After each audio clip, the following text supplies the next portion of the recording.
അപ്പൊ നോക്കിയ പാപഭാരം പേറി ഇതിനെങ്ങനെ ഒരു പരിഹാരം വരുമെന്ന് അറിയാതെ കാർമ്മികമായ ആചാരം കൊണ്ട് മനുഷ്യനിർമ്മിതമായിരിക്കുന്ന സകല സംവിധാനങ്ങൾ കൊണ്ട് കുഴഞ്ഞു നിൽക്കുന്ന മനുഷ്യവർഗത്തിന്റെ മുമ്പിലേക്ക് യേശുക്രിസ്തുവിനെ അവതരിപ്പിച്ചുകൊണ്ട് മനുഷ്യവർഗത്തിന് വേണ്ടി ദൈവം തമ്പുരാൻ ചൂണ്ടിക്കാണിക്കുകയാ, ഇതാ നിന്റെ പാപത്തിനു വേണ്ടി, നിന്റെ രോഗത്തിനു വേണ്ടി, നിന്റെ ശാപത്തിനു വേണ്ടി, അത് ചുമന്നൊഴിക്കാൻ വേണ്ടി സ്വർഗ മഹിമകളെ വിട്ട് ഇറങ്ങി വന്ന ദൈവത്തിന്റെ കുഞ്ഞാണ്. ഹല്ലേലൂയ, സ്തോത്രം. ഇതാ എന്ന് പറയുമ്പോ അങ്ങനെ ചൂണ്ടിക്കാണിക്കാൻ വേറൊരാളില്ല, അങ്ങനെ പറയാൻ വേറൊരാളില്ല. അപ്പൊ നോക്കിയ ഒന്നാമത്തെ കാര്യം, യേശുക്രിസ്തു മനുഷ്യന്റെ ഏറ്റവും വലിയ പ്രശ്നമാണ് പാപമെന്ന് പറയുന്നത്. പാപത്തിന്റെ പ്രശ്നത്തിന്റെ പരിഹാരം വന്നാലേ മനുഷ്യൻ ആത്യന്തികമായി സമാധാനം അനുഭവിക്കാൻ പറ്റുള്ളൂ, മനുഷ്യൻ ആത്യന്തികമായി ഒരു വിടുതൽ അനുഭവിക്കാൻ പറ്റുള്ളൂ, സന്തോഷം അനുഭവിക്കാൻ പറ്റുള്ളൂ. അതിനെങ്ങനെ മനുഷ്യന് പാപത്തിന് പരിഹാരമുണ്ടാകും? അങ്ങനെ ചോദിക്കുന്നവരുടെ നടുവിൽ നിന്നുകൊണ്ട് യേശുവിനെ ചൂണ്ടിക്കാണിച്ചുകൊണ്ട് പറയുക, ഇതാ പാപം ചുമക്കുന്ന ദൈവത്തിന്റെ കുഞ്ഞാണ്.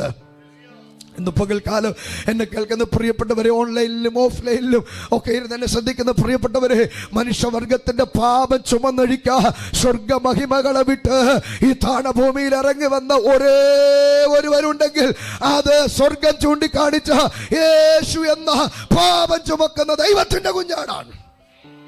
സ്തോത്രം.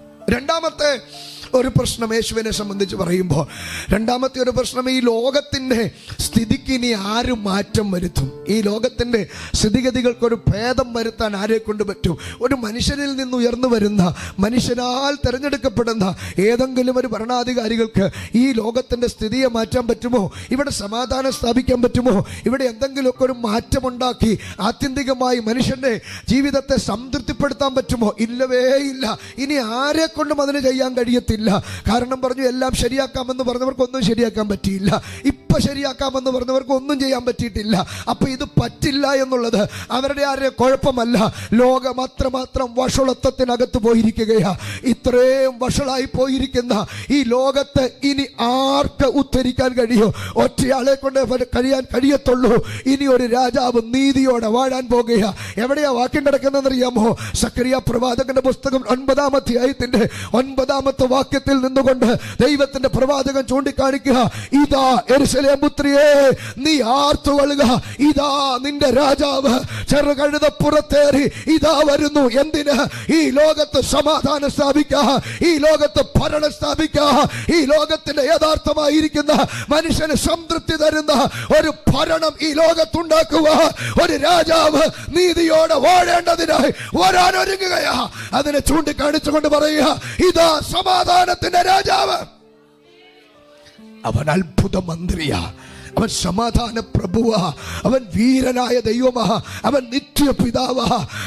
അവനൊപ്പം പറയാൻ ഒരാളില്ല.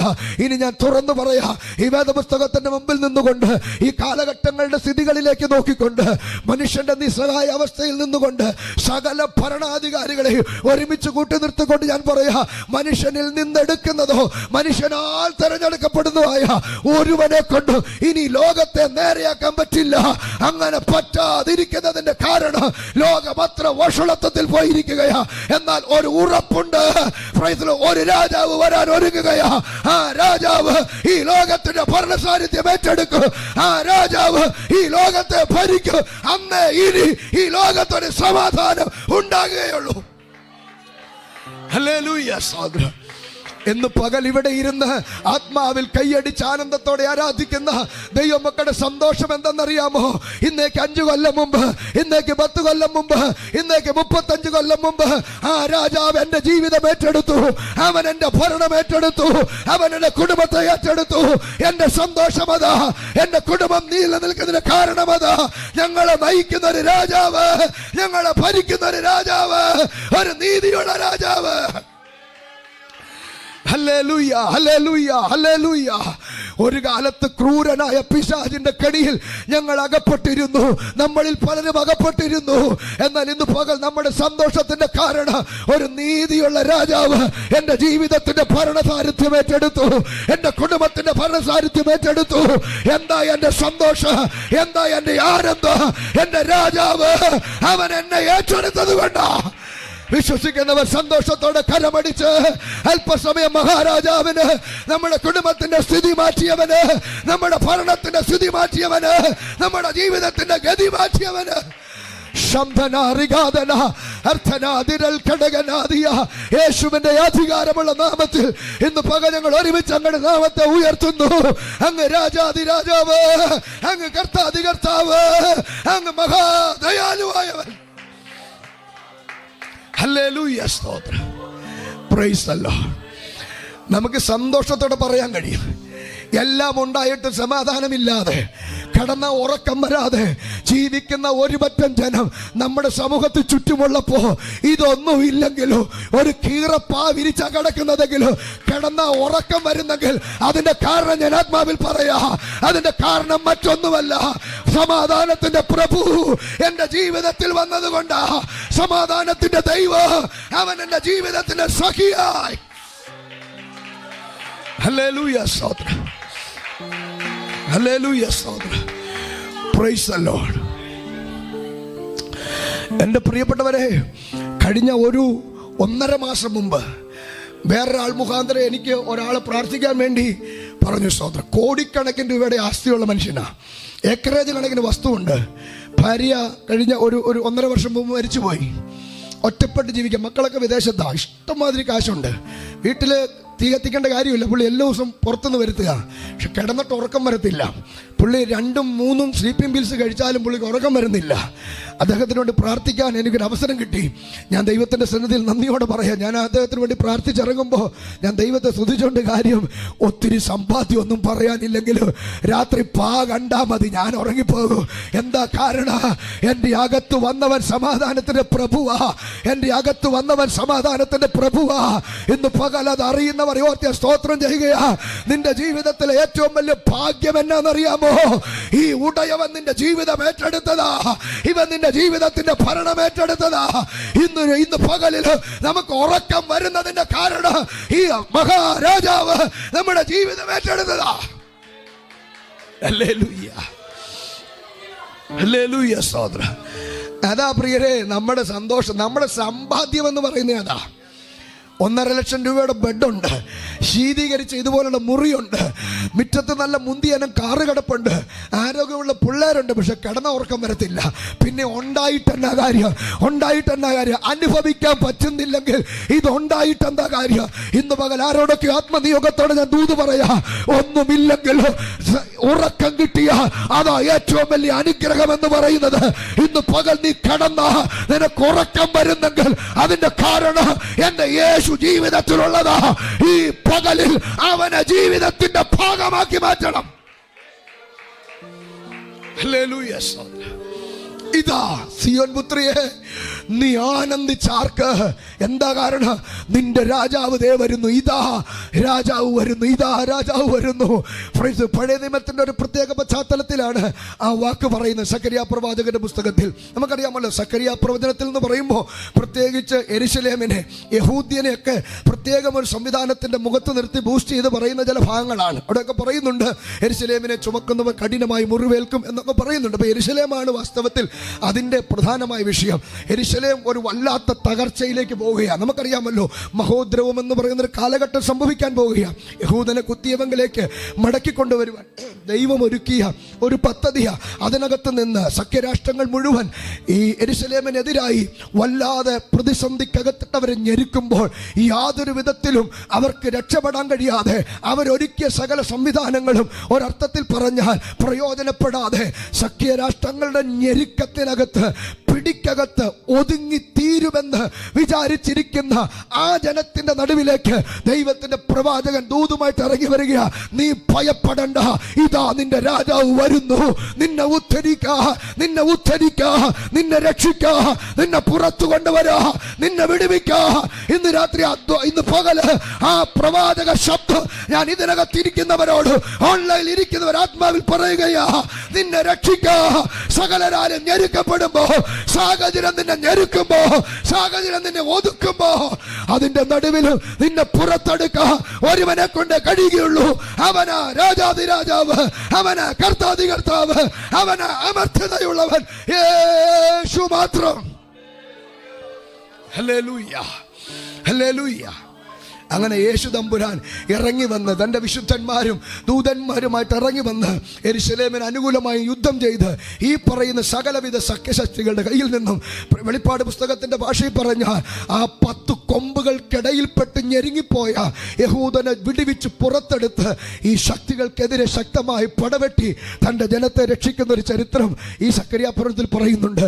ഞാൻ ദൈവമക്കളോട് പറയാ, അത് ഒരു ചരിത്രത്തിൻ്റെ ഭാഗമായി സംഭവിക്കാനിരിക്കുന്ന പ്രവചന ധ്വനിയാണെങ്കിലും ഈ പകലിൽ ഇതിനകത്ത് ഇരുതാത്മാവിൽ ആരാധിക്കുന്ന ദൈവജനമേ, സാഹചര്യം നിന്നെ ഞെരുക്കുമ്പോ അതിന്റെ നടുവിൽ നിന്ന് നിന്നെ രക്ഷിക്കാൻ കഴിയുന്ന ഒരുവനേ ഉള്ളൂ.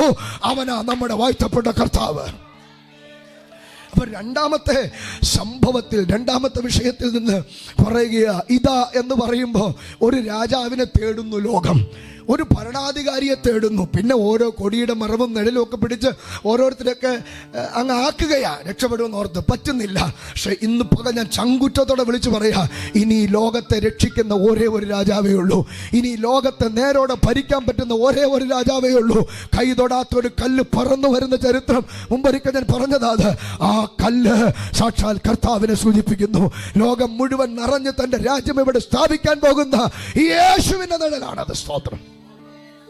മൂന്നാമതൊരു കാര്യം കൂടിയുണ്ട്.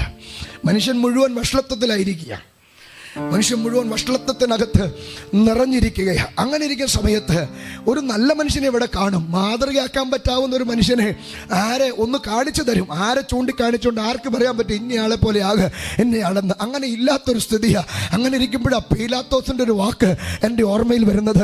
പീലാത്തോസ് ഒരിക്കൽ യേശുവിനെ വിസ്തരിക്കുന്ന വേളയിൽ ധൂമ്രവസ്ത്രം ധരിപ്പിച്ച് തലയിൽ മുൾക്കിരീടം വെച്ച് യഹൂദന്മാരുടെ പരിഹാസത്തിന് പാത്രമാക്കി കൊണ്ടുവന്ന് ആ യേശുവിനെ കയ്യെ പിടിച്ചു കൊണ്ടുവന്നിട്ട് ആ ജനത്തിൻ്റെ മുമ്പിൽ നിർത്തിട്ട് പറഞ്ഞു, ആ മനുഷ്യൻ ഇതാ. 19-ാം അധ്യായത്തിനകത്ത്, യോഹന്നാൻ സുവിശേഷം 19-ാം അധ്യായത്തിൽ നാം കാണുന്നുണ്ട്, ആ മനുഷ്യൻ ഇതാ എന്ന് പറഞ്ഞാൽ അതിനൊരു മറ്റൊരു വശം അവിടെ ഉണ്ടെങ്കിലും ഒരു ആത്മീക വീക്ഷണം നൽകി പറയാ, നിങ്ങൾ തേടിയില്ലേ മാതൃകയാക്കാൻ പറ്റുന്ന ഒരു മനുഷ്യനുണ്ടോന്ന്? ദേ ഞാൻ കാണിച്ചു തരാം, ആ മനുഷ്യൻ ഇതാ.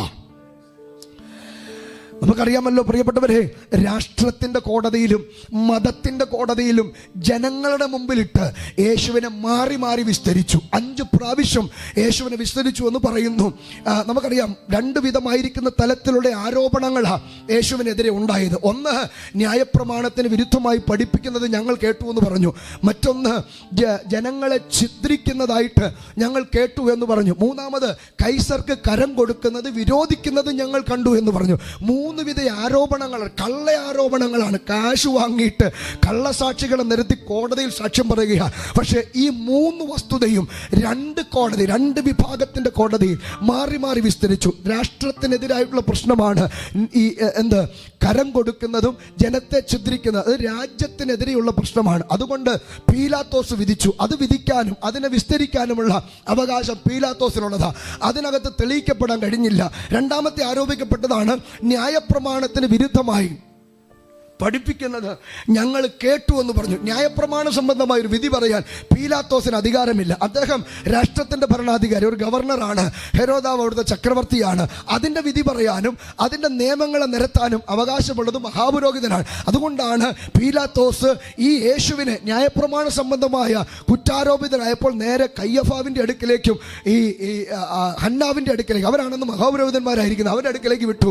അവന് കണ്ടപ്പോൾ യേശുവിനെ കണ്ട് ഊറിച്ചിരിച്ചു, ഞങ്ങൾ നിന്നെ വെയിറ്റ് ചെയ്തിരിക്കും, നീ വരുമെന്ന് ഞങ്ങൾക്ക് അറിയാം എന്ന് പറഞ്ഞു. എങ്കിലും വിസ്തരിച്ചിട്ട് ഒരു കുറ്റവും കണ്ടില്ലേ അവന്റെ മേൽ എന്ന് പറഞ്ഞാൽ 33.5 വർഷം നമ്മളെപ്പോലെ പച്ച മനുഷ്യനായി ഈ ഭൂമിയിൽ ജീവിച്ചിട്ടും കോടതികൾ മാറി മാറി വിസ്തരിച്ചിട്ടും മനുഷ്യന്റെ മുമ്പിൽ ജീവിച്ചിട്ടും യാതൊരു കുറ്റവും ചെയ്യാതെ യാതൊരു പാവമില്ലാതെ കുറ്റവിമുക്തനായി ജീവിച്ച സാക്ഷാൽ മനുഷ്യരൂപത്തിലായവൻ ഒരേ ഒരുവനേ ഉള്ളൂ. മനുഷ്യർക്ക് മാതൃകയാക്കാൻ കൊള്ളാവുന്നവരോ മനുഷ്യർക്ക് ചൂണ്ടിക്കാണിക്കാൻ പറ്റുന്നവരോ ഒരുവനേ ഉള്ളൂ. അതെന്റെ യേശുവാ. ഹല്ലേലൂയ. അതുകൊണ്ടാ പത്രോസ് വളരെ ചങ്കുറ്റത്തോടെ പറഞ്ഞത്, നമുക്ക് പിന്തുടരുവാൻ ഒരു മാതൃക വെച്ചേച്ചു പോയിരിക്കുന്നു. മനുഷ്യരിൽ നിന്ന് എടുത്തവരോ മനുഷ്യരാൽ ആക്കപ്പെട്ടവരുടെ പുറകെയല്ല പോകേണ്ടത്.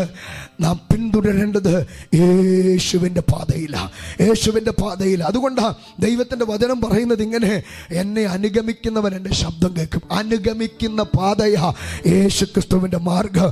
അവൻ്റെ പാത പിൻപറ്റുക, അവൻ്റെ കാൽച്ചുവടുകൾ പിന്തുടരുക, ഉപദേശം അംഗീകരിക്കുക, കൽപ്പനകളെ പ്രമാണിക്കുക. അതാ ക്രിസ്തീയ ജീവിതത്തിൻ്റെ മഹത്വം എന്ന് പറയുന്നത്. അപ്പൊ നോക്കിയേ, ഒന്നാമത്തെ ആ പദം തന്നെ സൂചിപ്പിക്കുന്നത് നമ്മുടെ മുമ്പിലേക്ക് കൊണ്ടുവന്ന് അവതരിപ്പിക്കുകയാണ്. കുറെ നാളായി മറഞ്ഞിരുന്ന, കുറെ നാളായി, ഒരർത്ഥത്തിൽ പറഞ്ഞാൽ ഒളിച്ചിരിക്കുന്നത് പോലെ രംഗത്ത് വരാതെ ഇരുന്നവനെ യേശു തമ്പുരാനെ ലോകത്തിൻ്റെ മുമ്പിലേക്ക് പിതാവായ ദൈവം കൊണ്ടുവന്ന് അവതരിപ്പിക്കുകയാണ്. ഇതാ ഞാൻ താങ്ങുന്ന എൻ്റെ ദാസൻ. ഞാനൊരു ദൂത് കൂടി എൻ്റെ അകത്ത് കത്തി വരുന്നതുകൊണ്ട് പറയാം, എത്ര നമ്മെ ഒളിപ്പിക്കാൻ ശ്രമിച്ചാലും, എത്ര നമ്മെ ഒതുക്കി വെക്കാൻ ശ്രമിച്ചാലും, തമ്പുരാൻ ഒരു ദിവസം നമ്മുടെ മേലെ നിയോഗത്തെ പുറത്തു കൊണ്ടുവന്നിരിക്കും, നമ്മുടെ മേലെ നിയോഗത്തെ രംഗത്ത് കൊണ്ടുവന്നിരിക്കും. അതിനുള്ള വസ്തുത ദൈവം ഒരുക്കിയിരിക്കും, അതിനുള്ള കളം ദൈവം ഒരുക്കിയിരിക്കും. അത് ദൈവത്തിൻ്റെ നീതിയാണ്. ഹല്ലേലൂയ, സ്തോത്രം. ഞാൻ ഒരു ഭാഗം എൻ്റെ ഓർമ്മയിൽ പെട്ടെന്ന് വരുന്നത് ദാവീദിൻ്റെ കാര്യമാണ്. ദാവീദിൻ്റെ മേലൊരു ദൈവത്തിൻ്റെ പദ്ധതിയുണ്ട്.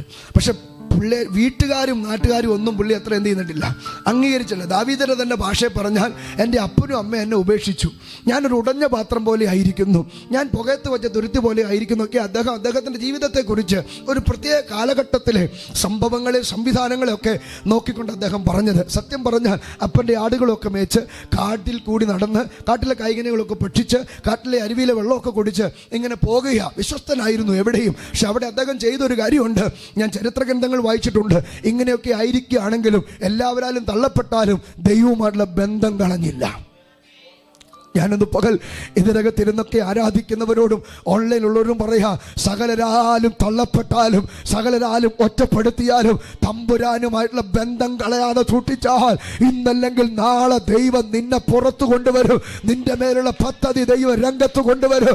നോക്കൂ, ദാവീദ് എല്ലാവരാലും അറിയപ്പെടാതിരുന്ന ഒരു കാലഘട്ടത്തിൽ അങ്ങോട്ട് സാഹചര്യത്തിരിക്കുമ്പോൾ ആ ഭക്തൻ താൻ ദൈവവുമായിട്ടുള്ള ബന്ധം കളയാതെ ദൈവത്തിന്റെ സന്നിധിയിൽ താൻ വിശ്വസ്തനായി നിന്നത് കൊണ്ട് ദൈവത്തിന്റെ സമയത്ത് ദൈവം തന്നെ പുറത്തു കൊണ്ടുവന്നു. ഹല്ലേലൂയ, സ്തോത്രം. ശരിക്കും പറഞ്ഞാൽ ഈ ഏലാത്താഴ്വരയിലാണല്ലോ ശരിക്കും ദാവീദ് രംഗത്ത് വരുന്നത്, അല്ലേ?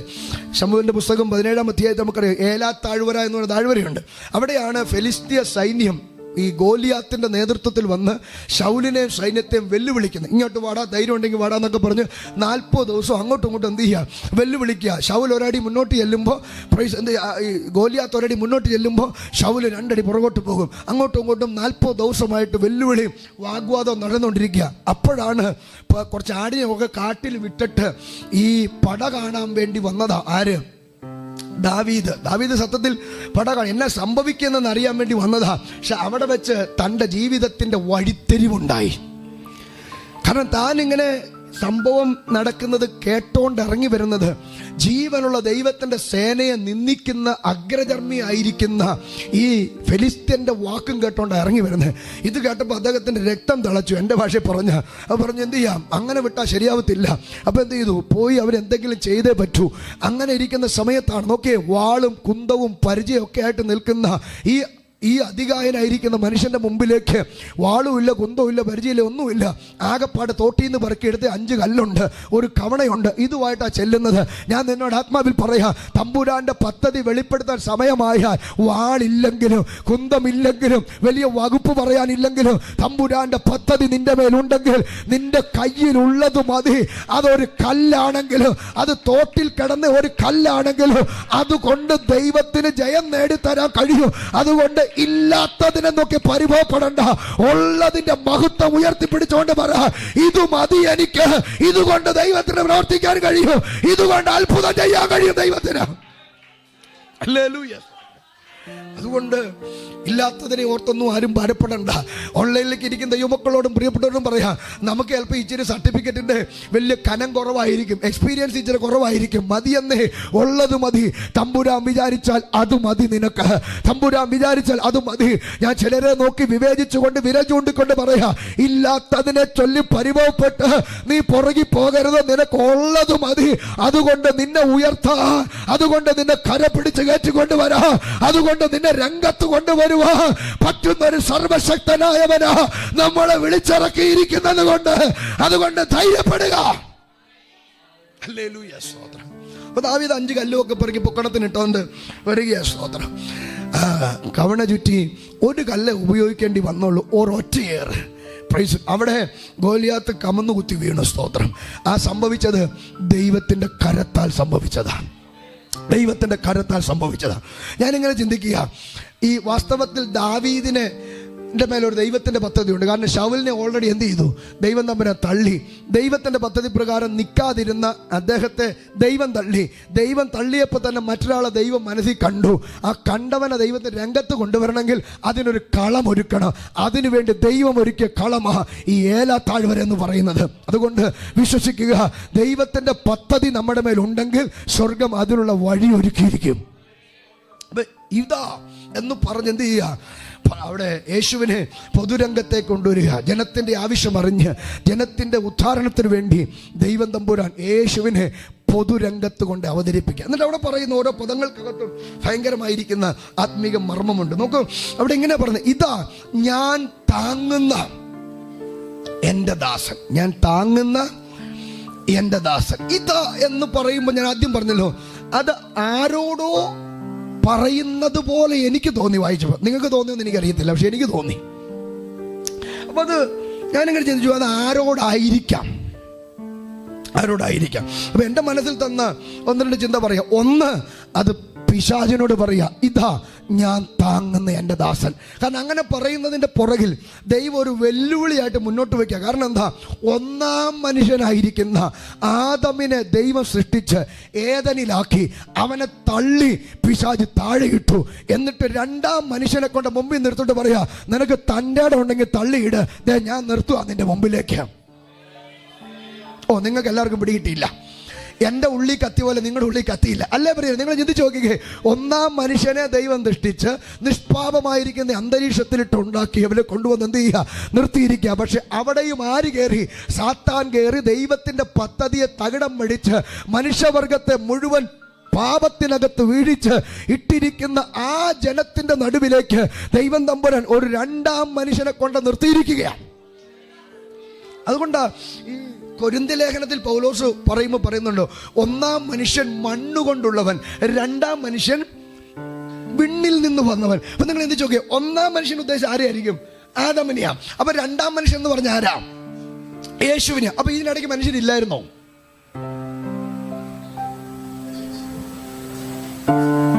കൊല്ലം ദൈവത്തോട് കൂടുന്ന ഹാനോക്ക് ആ ഇടയിലുള്ള മനുഷ്യനല്ലേ? ദൈവത്തിന്റെ കൃപ ലഭിച്ച നോഹ അതിൻ്റെ ഇടയിലുള്ള മനുഷ്യനല്ലേ? എല്ലാവരും ശരിയാ. പക്ഷെ രണ്ടാമനെന്ന് വിളിക്കപ്പെടുവാൻ ദൈവത്തിന് ബോധ്യമായ ഒരേ ഒരുവരേ ഉള്ളൂ, അത് യേശുവാ. അതുകൊണ്ട് അങ്ങനെ തന്നെ, അത് അബദ്ധത്തിൽ എഴുതിയൊന്നുമല്ല. ഞാനത് ചിന്തിച്ചപ്പോൾ എനിക്ക് മനസ്സിലായ കാര്യം നിങ്ങളോട് പറയാം. രണ്ടാമൻ എന്ന് വിളിക്കാൻ ദൈവം ഒരുവനെ കണ്ടത് കാരണം മനുഷ്യനെ മുഴുവൻ പാപത്തിൽ വീഴിച്ച സാത്താന്റെ മുമ്പിൽ നിർത്തിക്കൊണ്ട് വെല്ലുവിളിയോടെ പറയുക, ഇതാ ഞാൻ താങ്ങുന്ന എൻ്റെ ദാസൻ, നിനക്ക് പറ്റുമെങ്കിൽ അവനെ ഒന്ന് തള്ളിയിട്. നിങ്ങൾ ചിന്തിച്ചേ, 33.5 കൊല്ലം ഈ ഭൂമി ജീവിച്ചു, തള്ളിയിടാൻ പിശാച് നോക്കിയില്ലേ? ആദ്യം തള്ളിയിടാൻ നോക്കിയത് ഉപവാസം കഴിഞ്ഞ് പുറത്തേക്ക് ഇറങ്ങി വരുന്ന സമയത്ത് വിശന്നു. അപ്പൊ എന്ത് ചെയ്തു? ഒരു കല്ലുമൊക്കെ പൊക്കിടിച്ചോണ്ട് വരുവോ? എന്നാ ആത്മാർത്ഥതയാ, എന്നാ ഉത്തരവാദിത്തമാ. യേശുവിന്റെ വിശപ്പിനെ സംബന്ധിച്ച് സ്വന്തം അപ്പനില്ലാത്ത ഉത്തരവാദിത്തം ആർക്കുണ്ട്? തള്ളിയിടാനുള്ള ഒരിക്കൽ പരിപാടിയാ, അല്ലാണ്ട് വിശപ്പ് മാറ്റാൻ വേണ്ടി കൊണ്ടുവന്നതുമല്ല. യേശു വിചാരിച്ചാൽ കല്ല് അപ്പം ആകുകയും ചെയ്യും. പക്ഷേ തള്ളിയിടാൻ ഒരുക്കിയ ഒന്നാമത്തെ പദ്ധതി എന്താണെന്നറിയാമോ?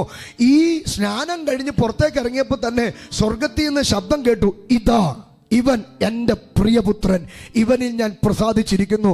അപ്പം ഇങ്ങനെ അംഗീകാര മുദ്ര സീലടിച്ച് വിട്ടവൻ്റെ പുറകെ നടക്കുക. ഇവൻ്റെ സീൽ എങ്ങനെയെങ്കിലും ബ്രേക്ക് ചെയ്യണം. ഞാനിന്ന് പകൽക്കാലം എന്നെ കേൾക്കുന്ന ദൈവമക്കളോട് പറയാം, പ്രിയപ്പെട്ടവരെ, നമ്മുടെ പുറകെ പിശാച് നടക്കുന്നതിന്റെ കാരണം എന്നറിയാമോ? നമ്മുടെ മേലൊരു മുദ്ര വീണിട്ടുണ്ട്. ഇതിന്റെ വില കളയരുത്, ഇതിന്റെ സ്ഥിതി കളയരുത്, ഇതിന്റെ മഹത്വം കളയരുത്. നിന്നെ നന്നാക്കാനൊന്നും വരുന്നതല്ല പിശാച്, നിന്റെ വിശപ്പ് മാറ്റാൻ വരുന്നതല്ല. പല രൂപത്തിലും പല പാപത്തിലും വരാം, പക്ഷെ അവൻ ഒറ്റ ലക്ഷ്യമുള്ളൂ, നിന്റെ മേൽ പതിപ്പിക്കപ്പെട്ട നീതിയുടെ മുദ്രയെ പൊട്ടിക്കണം. എന്നാൽ യേശുവിനെ പോലെ പറയണം, മനുഷ്യൻ അപ്പം കൊണ്ട് മാത്രമല്ല സ്വർഗത്തിലെ വചനം കൊണ്ട് ഞങ്ങൾ ജീവിക്കുന്നു. സ്തോത്രം. അപ്പൊ ഒന്നാമത്തെ പരീക്ഷ അതായിരുന്നു. എന്ത്?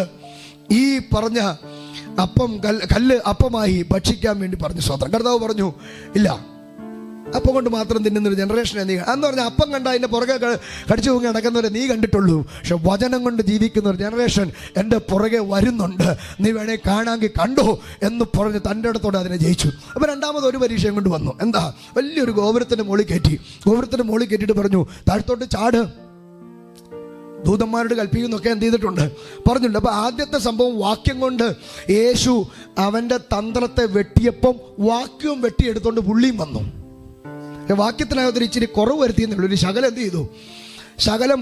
അതാ പിശാചിന്റെ പരിപാടി. അതാ, നമുക്ക് കാണുമ്പോൾ തോന്നും ശരിയാണല്ലോ എന്ന്, എന്നാൽ അതിനകത്തെന്തുണ്ട്? ഭയങ്കര തന്ത്രമുണ്ട്. വാസ്തവത്തിൽ 91 സങ്കീർത്തനം 11 വാക്യമല്ല പിശാച് ഉദ്ധരിച്ചത്, അതാണ് ഉദ്ധരിക്കാൻ ശ്രമിച്ചത്. പക്ഷെ അതിനകത്തൊരു എന്ത് വരുന്നു? ഒരു ചെറിയ ഡൈവേർഷൻ വരുത്തി. നിന്റെ എല്ലാ വഴികളിലും നിന്നെ കാക്കേണ്ടതിന് നിന്നെക്കുറിച്ച് തന്റെ ദൂതന്മാര് കൽപ്പിക്കുമെന്നല്ലേ എഴുതിയിരിക്കുന്നത്. പക്ഷെ അങ്ങനല്ല പുള്ളി പറഞ്ഞ. വായിച്ചിട്ടുണ്ടോ നിങ്ങൾ? ഒന്ന് വായിച്ചു നോക്കിക്കേ.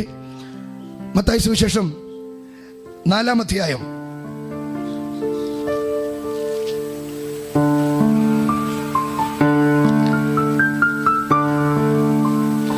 5-ാം വാക്യം. നീ ദൈവപുത്രനെങ്കിൽ താഴോട്ട് ചാടുക, നിന്നെ കുറിച്ച് അവൻ തന്റെ ദൂതന്മാരോട് കൽപ്പിക്കും.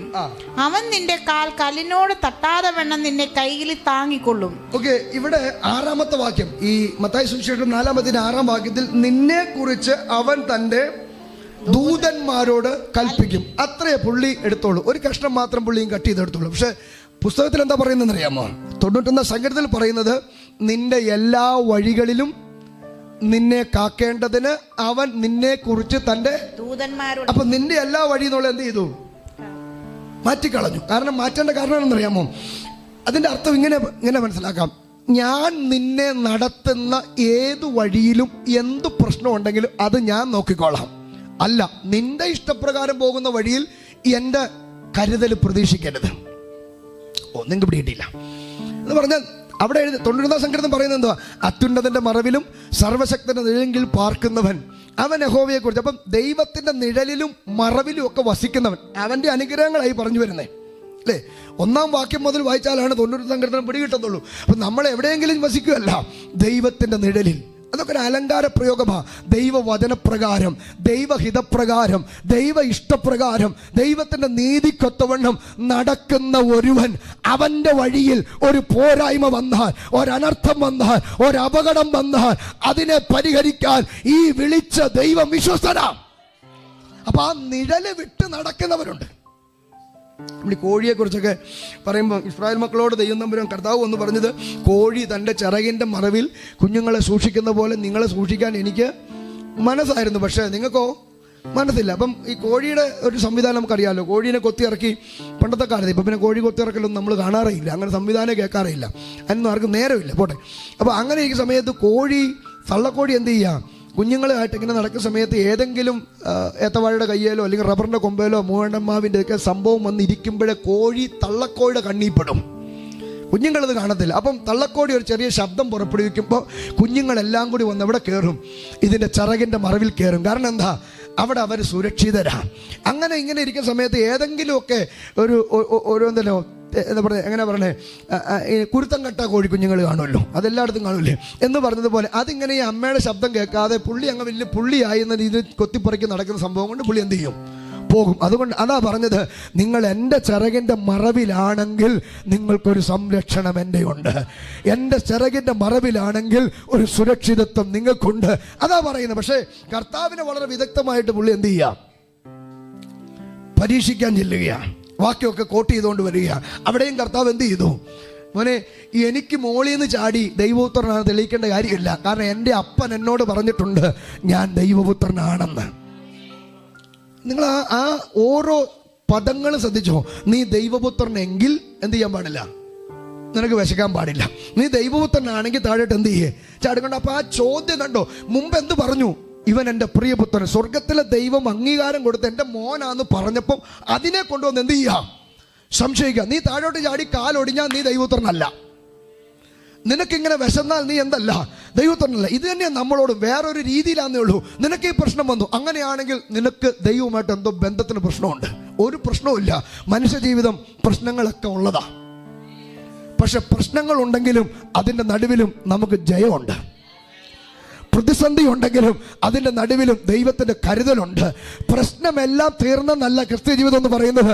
പ്രശ്നത്തിൻ്റെ നടുവിലും അതിൻ്റെ മുകളിൽ കയറിയുന്നോണ്ട് ഞങ്ങൾ പാട്ടുപാടും. കാരണം പ്രശ്നം ഞങ്ങളുടെ കാൽച്ചുവട്ടില്ല, പ്രശ്നത്തിന് ഞങ്ങളെ വാഴാൻ പറ്റില്ല. പ്രശ്നം ഇല്ലെന്നല്ല, ഞങ്ങൾ പ്രശ്നത്തിൻ്റെ മുകളിൽ കയറിയുന്നുകൊണ്ട് ഞങ്ങൾ ജയഭേരി മുഴക്കും. കാരണം പ്രശ്നത്തെ കീഴടക്കിയ ഒരുവൻ ഞങ്ങളുടെ അകത്ത് വസിക്കുന്നുണ്ട്. ഹല്ലേലൂയ, സ്തോത്രം. അത് കഴിഞ്ഞ് മൂന്നാമത്തെ പരീക്ഷയായിട്ട് വന്നു. മൂന്നാമത്തെ പരീക്ഷ ഇതാ. വലിയ മലയുടെ മുകളിൽ കൊണ്ടുപോയിട്ട് എന്ത് ചെയ്തു? ലോകവും അതിൻ്റെ മഹത്വവും സംഭവം എല്ലാം കാണിച്ചു. എന്നിട്ട് പറഞ്ഞു, ഇത് മുഴുവൻ നിനക്ക് തന്നേക്കാം, നീ എന്നെ വീണൊന്ന് നമസ്കരിച്ചാൽ മതി. 3 മേഖലകളിലും പരീക്ഷ. 1 ആഹാരം, ശരീരത്തിന് വേണ്ടിയുള്ള പരീക്ഷ. 2 താഴോട്ട് ചാട്, ദേഹിയെ സംബന്ധിച്ചുള്ള പരീക്ഷ. 3 ആത്മാവിൽ ആരാധന സംബന്ധിച്ചുള്ള പരീക്ഷ. 3 മേഖലകളിലും ഒരുപോലെ നമുക്ക് തുല്യമായി പരീക്ഷിക്കപ്പെട്ടിട്ടും പാപം ചെയ്യാതെ ജീവിച്ചവനാ യേശു. എന്താ കാരണം? സ്വർഗത്തിലെ ദൈവം പിശാചിന്റെ മുമ്പിൽ അവതരിപ്പിച്ചുകൊണ്ട് പറഞ്ഞു, ഇതാ ഞാൻ താങ്ങുന്നവൻ, നിനക്ക് വീഴിക്കാൻ പറ്റുമെങ്കിൽ വീഴിക്കാം. അത് കഴിഞ്ഞ് കർത്താവിൻ്റെ ജീവിതം മുഴുവൻ നോക്ക്. ഏറ്റവും ലളിതമായിട്ട് പറഞ്ഞാൽ, ഇതൊക്കെ ഇനി പിശാചിനെ വിട്, സംഭവം എല്ലാം വിട്, യഹൂദന്മാരെ വിട്, ഭരണാധി എല്ലാം വിട്, കൂടെ കൊണ്ട് നടന്ന പത്രോസ് പോലും ഒരു നിമിഷം സാത്താന്റെ റോൾ അഭിനയിച്ചു ഇല്ലേ? കർത്താവ് മരിക്കാൻ പോകുന്ന കാര്യം പറഞ്ഞപ്പോ, അയ്യോ കർത്താവേ, നിനക്കത് സംഭവിക്കാൻ പാടില്ല. അപ്പൊ കർത്താവ് പത്രോസ് എന്താ വിളിച്ചേ? പോ സാത്താനെ, നീ മനുഷ്യർക്കുള്ളതാ ചിന്തിക്കുന്നത്, നീ ദൈവത്തിനുള്ളതല്ല ചിന്തിക്കുന്നത്. അപ്പൊ ആ സമയത്ത് വാസ്തവത്തിൽ ആ റോൾ അഭിനയിച്ചത് ആരാ? പത്രോസ്. അങ്ങനെ പോലും എന്ത് ചെയ്തു? യേശുവിനെ വീഴിക്കാൻ നോക്കി, പക്ഷെ വീണില്ല കർത്താവ്. കാരണം അവതരിപ്പിച്ചവൻ സ്വർഗത്തിലെ ദൈവമാ. നിനക്ക് ബാക്ക് സപ്പോർട്ട് തരുന്നത് ദൈവമാണെങ്കിൽ ലോകം മുഴുവൻ നിന്നെ തള്ളിയാലും നീ വീഴത്തില്ല. നീ പിടിച്ചു നിൽക്കുന്നത് പണത്തിൻ്റെയോ അധികാരത്തിൻ്റെയോ മറ്റാരുടെയെങ്കിലും ഒക്കെ കെയർ ഓഫിലോ പാരമ്പര്യത്തിൻ്റെ ഒക്കെ നടുവിലാണെങ്കിൽ തള്ളണ്ട, ഊതിയാ മതി, നീ വീഴും. പക്ഷെ സ്വർഗത്തിലെ ദൈവമാ നിന്റെ ബാക്ക് ബോൺ എങ്കിൽ, സ്വർഗത്തിലെ ദൈവമാ നിന്റെ ബാക്ക് സപ്പോർട്ട് എങ്കിൽ, സ്വർഗത്തിലെ ദൈവമാ നിന്നെ നിലനിർത്തുന്നെങ്കിൽ, ഈ ലോകം മുഴുവൻ ഉറഞ്ഞതുള്ളി നിന്നെ തള്ളിയിടാൻ ശ്രമിച്ചാലും നീ വീടില്ല. കാരണം ദൈവമാ നിന്നെ താങ്ങുന്നത്. ഹല്ലേലൂയ, സഹോദരൻ. നോക്കി, അടുത്തത് രണ്ടാമത് 1 സാത്താനോട് പറഞ്ഞു, ഞാൻ താങ്ങി നിർത്തേക്കുന്നവനാ, നിനക്ക് വീഴിക്കാൻ പറ്റും, വീഴ്. ഇനി മറ്റൊരു വശം കൂടി എനിക്ക് മനസ്സിലായത്, നമ്മളോടും കൂടിയാ പറഞ്ഞത്. നമ്മളോടും കൂടി പറയാ, എന്ത്? പേടിക്കണ്ട മോനെ, നിന്നെ താങ്ങുന്നത് ഞാനാ. അത് നമുക്കൊരു ധൈര്യമല്ലേ? ഓരോ ദിവസം രാവിലെ എന്നെ താങ്ങുന്നത് എൻ്റെ ദൈവമാ.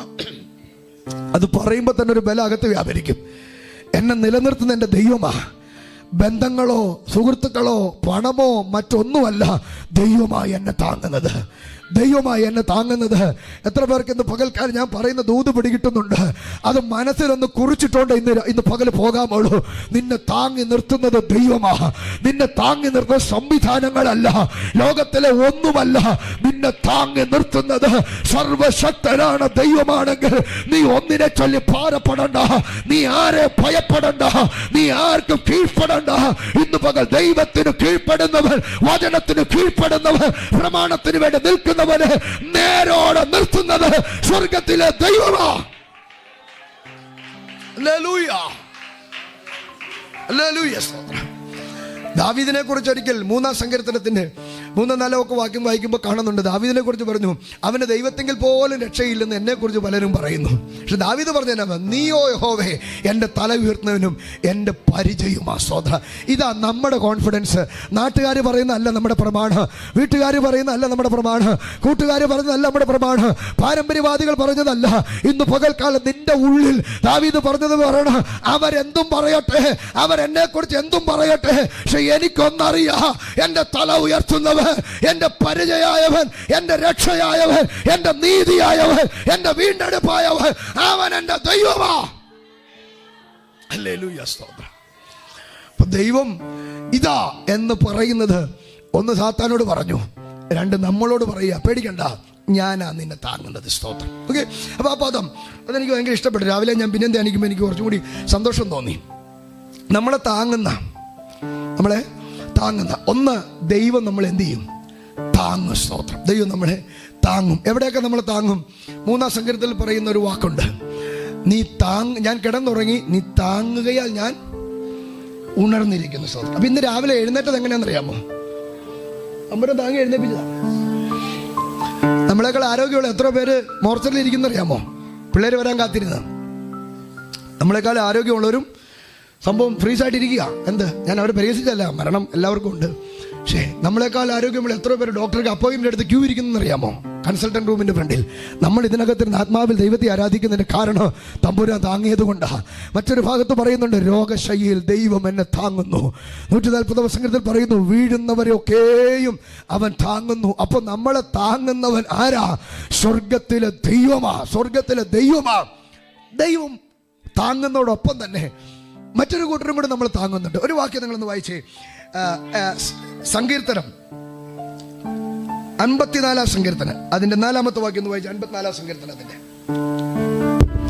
ഇതാ ദൈവം എന്റെ സഹായകനാകുന്നു, കർത്താവ് എന്റെ പ്രാണനെ താങ്ങുന്നവരോട് കൂടെ ഉണ്ട്. ഇതാ ദൈവം എന്റെ സഹായകനാകുന്നു. ദൈവം എന്റെ സഹായകനാകുന്നു, കർത്താവ് എന്റെ പ്രാണനെ താങ്ങുന്നവരോട് കൂടെയുണ്ട്. അപ്പൊ അത് വേറെ ആരോ ചൂണ്ടിക്കാണിച്ചോണ്ട് പറയാം അല്ലേ? താങ്ങുന്നവരോട് കൂടെയുണ്ട്. അപ്പൊ കർത്താവിന്റെ സഹായകനാണ്, അവരോടുകൂടി ആരുണ്ട്? ദൈവമുണ്ട്. ഓക്കെ. ദാവീദ് പറയുക ഒന്നുകൂടി വായിച്ച വാക്കും സംഭവം കടന്നു. ദൈവം എന്റെ സഹായകനാകുന്നു. താൻ തന്നെ പറയാം, ദൈവം എന്റെ സഹായകനാകുന്നു. അടുത്ത്, കർത്താവ് എന്റെ പ്രാണനെ താങ്ങുന്നവരോട് കൂടെയുണ്ട്. അപ്പൊ രണ്ടാമതൊരു കൂട്ടര് താങ്ങുന്നവരുണ്ടെന്ന് പിടികിട്ടിയില്ലേ? അത്ര പിടികിട്ടിയെങ്കിൽ ഇനി ബാക്കി പറഞ്ഞാലേ മനസ്സിലാവത്തുള്ളൂ. അപ്പൊ നമ്മളെ താങ്ങുന്ന വേറൊരു കൂട്ടരുണ്ട്. ദൈവം നമ്മളെ താങ്ങുന്നു. അപ്പൊ ദൈവമാണ് നമ്മളെ താങ്ങുന്നതെന്ന് അവിടെ പറഞ്ഞെങ്കിൽ അത് കർത്താവ് എന്നെ താങ്ങുന്നു എന്ന് പറഞ്ഞാൽ മതി. പക്ഷെ ഇതങ്ങനെയല്ല, കർത്താവ് എന്നെ താങ്ങുന്നവരോട് കൂടെ ഉണ്ട്. അപ്പൊ നമുക്കിട്ട് താങ്ങുന്നവരാണെങ്കിൽ അവരുടെ കൂടെ കർത്താവ് നിൽക്കുമല്ലോ. അപ്പൊ ആ താങ്ങലല്ല പറയുന്നത്. അപ്പൊ ശരിക്കും നമ്മളെ ഹെൽപ്പ് ചെയ്യുന്ന ഒരു കൂട്ടരെ കുറിച്ചാണ് പറയുന്നത്. നമ്മുടെ പ്രാണനെ താങ്ങുന്ന, വാസ്തവത്തിൽ അത് ആരായിരിക്കും പ്രിയരെ? നിങ്ങളൊന്ന് ചിന്തിച്ചു നോക്കിയേ. എനിക്ക് മനസ്സിലായൊരു മർമ്മം ഞാൻ പറയാം. ഈ പ്രാണനെ താങ്ങാൻ പറ്റുന്ന ഒരു കൂട്ടര് പ്രാണന്റെ വില അറിഞ്ഞവരാ. പ്രാണന്റെ വീണ്ടെടുപ്പ് വിലയേറിയതാണെന്ന് വേദപുസ്തകം പറയുന്നുണ്ട് അല്ലേ? 49-ാം സങ്കീർത്തനത്തിന്റെ 7-8 വാക്യത്തിൽ പറയുന്നു, സഹോദരൻ ശവക്കുഴി കാണാതെ അവനെ വീണ്ടെടുക്കാനോ വീണ്ടെടുപ്പ് വില കൊടുക്കാനോ ആർക്കും കഴിയില്ല. അവന്റെ പ്രാണന്റെ വീണ്ടെടുപ്പ് വിലയേറിയത്. അപ്പൊ പ്രാണന്റെ വീണ്ടെടുപ്പ് ഇത്ര വിലയേറിയതാണെങ്കിൽ അതിന്റെ വില അറിഞ്ഞവര് ആ വീണ്ടെടുപ്പ് കിട്ടിയവരായിരിക്കും. പിള്ളേര് ചില സാധനം കൈ കൊടുത്തു, അവരെ നശിപ്പിച്ചു. അതിന്റെ കാരണം എന്നാ? അവർക്ക് അതിന്റെ വില അറിയത്തില്ല. അപ്പൊ നിങ്ങൾ ചിന്തിച്ചോ, ഈ പ്രാണൻ എന്ന് പറയുന്നത് എന്താ? നമ്മുടെ ശരിക്കും അകത്തെ മനുഷ്യനെയാണ് ഈ പ്രാണൻ എന്ന് പറയുന്നത് അല്ലേ? ഈ പുള്ളി ചൂടാവും ചിലപ്പോ അല്ലേ? പ്രാണനെ തണുപ്പിക്കുന്നു എന്ന് പറയുന്ന വാക്കില്ലേ? പ്രാണനെ തണുപ്പിക്കുന്നു. കാരണം പ്രാണൻ ചൂടായാൽ പ്രശ്നമാണ്. പ്രാണൻ ചൂടായാൽ എന്ത് ചെയ്യും? അല്ല, പ്രശ്നമാണ് പ്രാണൻ ചൂടായ. ചില സാഹചര്യം നമ്മൾ ചൂടായി പോവും, പൊട്ടിത്തെറിച്ചു പോകും. അപ്പം പ്രാണൻ ചൂടായ അപ്പം അതിനെന്ത് നമ്മുടെ ഈ വാഹനത്തിൻ്റെയൊക്കെ സംവിധാനം കണ്ടിട്ടില്ലേ? വാഹനത്തിനൊരു കൂളിംഗ് സിസ്റ്റം ഉണ്ട്. കാരണം ഇതിനകത്ത് പെട്രോളോ ഡീസലോ ഗ്യാസോ എന്തെങ്കിലും ഫ്ലെയിമബിൾ ആയിട്ടുള്ള സംഭവം കത്തുമ്പോൾ ഹൈലി ഫാരൻഹീറ്റ് ടെമ്പറേച്ചർ ഇതിനകത്ത് ഉണ്ടാകുന്നത്. ആ സമയത്ത് ഇത് ചൂടായി കഴിഞ്ഞാൽ ഇത് എന്ത് ചെയ്യും? കുറേ കഴിയുമ്പോൾ പൊട്ടിത്തെറിച്ചു പോകും. അപ്പം അതിനെന്ത് ചെയ്യും? ഒരു കൂളിംഗ് സിസ്റ്റം വെച്ചിട്ടുണ്ട്. റേഡിയേറ്റർ എന്ന് പറയുന്ന സംവിധാനത്തിൽ കൂടി ഇപ്പം കൂളൻ്റ് എന്ന് പറയുന്ന സാധനം ഇതിൽ കൂടെ കയറി ഇറങ്ങുമ്പം ഫാനിൻ്റെ സംവിധാനത്തോടു കൂടി എന്ത് ചെയ്യും? ഇതിൻ്റെ ടെമ്പറേച്ചറിനെ മിതമായ ലെവലിൽ നിർത്തി വാഹനത്തിൻ്റെ പ്രവർത്തനം എന്ത് ചെയ്യും? സുഗമമാക്കും. എന്നതുപോലെ നമ്മുടെ അകത്തെ മനുഷ്യൻ എന്നറിയപ്പെടുന്ന പ്രാണൻ ചൂടായാൽ അതിനെ തണുപ്പിക്കാൻ ഒരു സംവിധാനം ഉണ്ടാകണം. ഇല്ലെങ്കിൽ എന്ത് ചെയ്യും? വലിയ പ്രശ്നമാകും. അപ്പോൾ ഈ പ്രാണനെ തണുപ്പിക്കാൻ പറ്റുന്ന ഒരു കക്ഷികൾ ആരാ? പ്രാണന്റെ വില അറിഞ്ഞവരാ. അങ്ങനെയാണെങ്കിൽ പ്രാണന്റെ വിലയും അതിൻ്റെ വീണ്ടെടുപ്പും അറിഞ്ഞവരല്ലേ ദൈവത്തിൻ്റെ സഭയെന്ന് പറയുന്നത്? അപ്പം നോക്കിയ പഴയ നിയമത്തെ ഒരു ആശയമാണെങ്കിലും ശരിക്കും നമ്മളെ താങ്ങി നിർത്താൻ നമ്മൾ ക്ഷീണിക്കുന്നു എന്ന് തോന്നുമ്പോൾ ചിലപ്പോൾ ലോകം പറയും അവക്ക് അങ്ങനെ തന്നെ വരണം എന്ന് പറയാനേ ലോകം കാണത്തുള്ളൂ. പക്ഷെ അവിടെയും നമ്മളെ താങ്ങുന്ന ഒരു സഭയുണ്ട്. ഒരു സഭയുണ്ടെങ്കിൽ അതാ നമുക്ക് ഏറ്റവും വലിയ വിലയെന്ന് പറയുന്നത്. അപ്പൊ രണ്ട് കൂട്ടര്, ഒന്ന് ദൈവം നമ്മെ താങ്ങുന്നു, രണ്ട് നമ്മുടെ ജീവിതത്തിനകത്ത്. അല്ലെങ്കിൽ നമ്മൾ ചിന്തിച്ച് നോക്കുക, നമ്മൾ 10 ദിവസം ഹോസ്പിറ്റലിൽ കിടന്നാൽ ബന്ധങ്ങളൊക്കെ വിളിച്ചു ചോദിക്കാമല്ലോ എന്നാ ഡിസ്ചാർജ് ചെയ്യുന്നതൊക്കെ പറയായിരിക്കും. പക്ഷെ ICUവിൻ്റെ വാതിക്കലിരുന്നും പ്രാർത്ഥിക്കാൻ ഒരു കൂട്ടരേ ഉണ്ടാകുള്ളൂ. അതാ നമ്മോട് കൂടെ ദൈവത്തെ ആരാധിക്കുന്ന വിശുദ്ധന്മാർ. അപ്പം അതുകൊണ്ട് ഇന്ന് പകൽക്കതിന് ആത്മാവിൽ പറയാ, നമ്മുടെ പ്രാണനെ താങ്ങി നിർത്താൻ അധികാരമുള്ളവരാ. നമ്മുടെ പ്രാണനെ ദൈവത്തിൻ്റെ സന്നിധിയിൽ നിന്ന് ഇടിവിൽ നിൽക്കാൻ അധികാരമുള്ളവരാ വീണ്ടെടുക്കപ്പെട്ടവര് എന്ന് പറയുന്നത് ഈ പകൽക്കതിന് ആത്മനിയോഗത്തോടെ പറയാ. പത്രോസ് കാരാഗ്രഹത്തിനകത്ത് കിടക്കുമ്പോ അവന്റെ പ്രാണന് വില പറഞ്ഞ് ഹെരോദാവ് ആ വാളും രാഗി മിനുക്കി വെച്ചിരിക്കുമ്പോ അതിന്റെ ഇടയിൽ സഭ കയറി നിന്നിട്ട് പറഞ്ഞു, ഇല്ല അവനെ ഞങ്ങൾ വിട്ടുതരത്തില്ല എന്ന് പറയുമ്പോ പത്രോസിന്റെ കാരാഗ്രഹത്തിൽ ദൂതരെ ഇറക്കി വിടുവിച്ച് പുറത്തു കൊണ്ടുവന്നു സഭയുടെ പ്രാർത്ഥന നിമിത്തം. ഹല്ലേലൂയ സഹോദരൻ. പ്രാണനെ താങ്ങാൻ പറ്റുന്ന കൂട്ടരാര്? നിങ്ങളൊരു കാര്യം മനസ്സിലാക്കി പറയേ, ഒന്നും. അതുകൊണ്ട് ഈ സഭയുടെ പ്രാർത്ഥനയ്ക്ക് ഭയങ്കര വിലയുണ്ട്. സഭയുടെ പ്രാർത്ഥനയ്ക്ക് ഞാനത് ഭയങ്കരമായിട്ട് വിശ്വസിക്കുന്ന ഒരാളാണ്, സഭയുടെ പ്രാർത്ഥന. കാരണം പൗലോസ് പറയുന്നൊരു വാക്കുണ്ട് കൊരിന്ത്യർ ലേഖനം 5-ാം അധ്യായത്തിനകത്ത്. 1 കൊരിന്ത്യർ 5-ാം അധ്യായം, നമുക്കറിയാം 5-ാം അധ്യായത്തിൻ്റെ ചരിത്രം. ഒരു മനുഷ്യൻ ദുർമാർഗിയാണ്, പുറത്തു പറയാൻ പോലും പറ്റാത്ത വിധത്തിലുള്ള പാപം ചെയ്ത് ജീവിക്കുക. അപ്പം അതിനെക്കുറിച്ച് പൗലോസ് സഭയോട് പറയാം, നിങ്ങൾക്ക് ലജ്ജക്കായിട്ട് ഞാൻ ചോദിക്കുക, നിങ്ങൾ അവനെ പുറത്തു കൊണ്ടുവന്ന ആശ്ചര്യം, നിങ്ങൾ അവനെ ചൊല്ലി ദുഃഖിക്കാതിരിക്കുന്നത് എന്താ? അപ്പൊ നോക്കി, അവനെ ചൊല്ലി എന്താ നിങ്ങൾ അപ്പൊ അതിന്റെ അർത്ഥം എന്താ? ഇത്രയും വലിയ പാപം ചെയ്ത് ഇതിനകത്തിരിക്കുന്നവനെ ചൊല്ലി സഭയാകുന്ന നിങ്ങൾ ദുഃഖിച്ചിരുന്നെങ്കിൽ ദൈവം അവനെ മാനസാന്തരപ്പെടുത്തിയാനെ, ദൈവം അവനെ നേരെ വഴി കൊണ്ടുവന്നേനെ. അപ്പൊ നോക്കി, സഭയുടെ പ്രാർത്ഥനയ്ക്ക് ഭയങ്കര ശക്തിയുണ്ട്. അതുകൊണ്ട് സഭയോട് പ്രാർത്ഥിക്കാൻ പറഞ്ഞ വിഷയം പറഞ്ഞാൽ സഭയോട് പ്രാർത്ഥിക്കാൻ പറഞ്ഞതിന് ഒരു ലജ്ജം വിചാരിക്കണ്ട. ഒരു വിഷയം സഭ ഏറ്റെടുത്താൽ, ഒരു വിഷയം സഭ, കാരണം സഭയ്ക്കൊരു ഭയങ്കര ഉത്തരവാദിത്വമുണ്ട്, സഭയ്ക്കൊരു ഭയങ്കര വിലയറിയാം. എന്ത്? ഒരു മനുഷ്യന്റെ പ്രാണന്റെ വീണ്ടെടുപ്പ് അത് ഭയങ്കര വിലയേറിയതാ.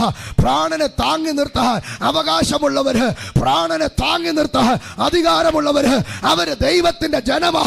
അവരൊരുവന്റെ പ്രാണൻ അപകടത്തിലാകുന്നു എന്ന് അറിയുമ്പോ അവരതിനെ താങ്ങി നിർത്തിയ അത് ഭയങ്കര വിടുതലായി മാറും. അതുകൊണ്ട് നമുക്കൊരു സഭ ഉണ്ടായിരിക്കണം.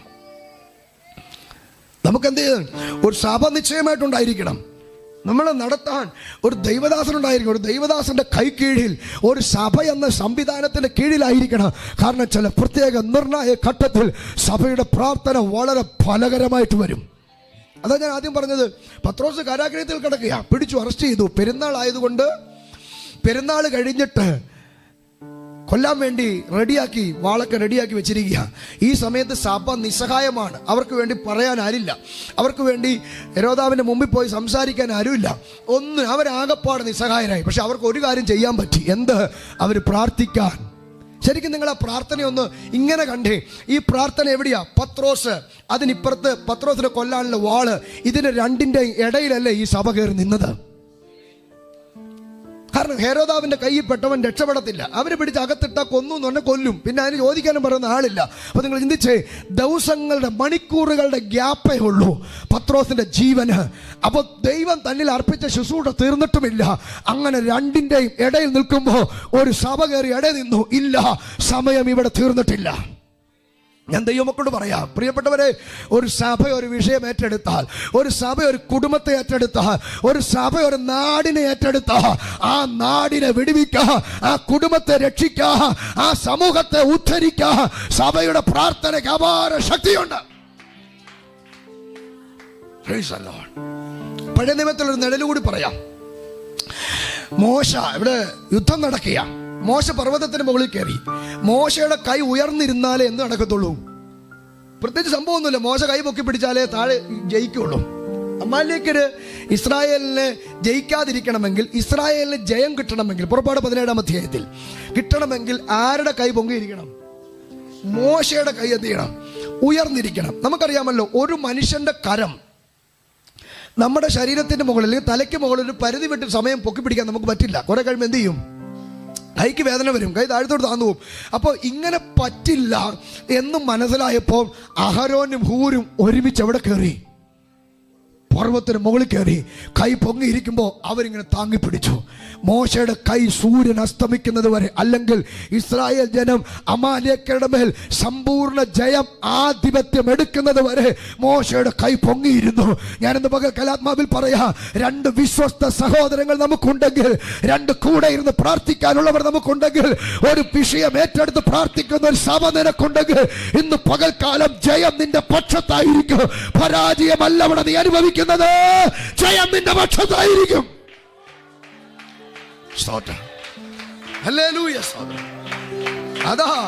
അതാ ദൈവത്തിന്റെ സംവിധാനം എന്ന് പറയുന്നത്. നമ്മളെങ്ങനെ ഒറ്റപ്പെട്ട് അഴിച്ചുവിട്ടേക്കുമല്ല, നമ്മളൊരു സിസ്റ്റത്തിനകത്താണ്. കാരണം നമ്മൾ ഈ ഭൂമിയിൽ പ്രശ്നത്തെ ഫേസ് ചെയ്യേണ്ടി വരും. നമ്മൾ ഈ ഭൂമിയിൽ ഭയങ്കര എതിരാളികളെ നേരിടേണ്ടി വരും, ഭയങ്കര വെല്ലുവിളി അഭിമുഖീകരിക്കേണ്ടി വരും.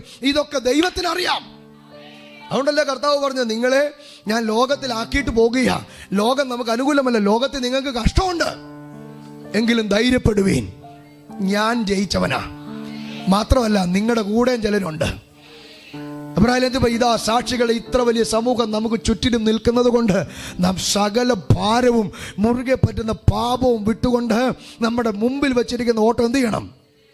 ഇത് കർത്താവ് ആ കാര്യമൊക്കെ മറച്ചു വയ്ക്കുകയല്ല, തൻ്റെ ഇടത്തോടെ കർത്താവ് ജനത്തോട് പറഞ്ഞു, നിങ്ങൾക്ക് ലോകത്ത് കഷ്ടമുണ്ട്, പക്ഷെ ധൈര്യപ്പെട്ടോ, കഷ്ടത്തിൻ്റെ നടുവിലും നിങ്ങളെ താങ്ങി നിർത്തുന്ന ഒരു കൂട്ടരുണ്ട്, ഞാനും നിങ്ങളുടെ കൂടെയുണ്ട്.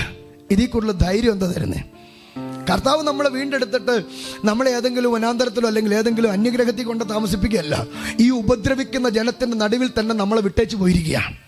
കാരണം ഈ പോരാട്ടവും ഉപദ്രവവും വെല്ലുവിളിയൊക്കെ ജയിച്ച് കയറി വരണമെന്ന് കർത്താവിന് താല്പര്യമുണ്ട്.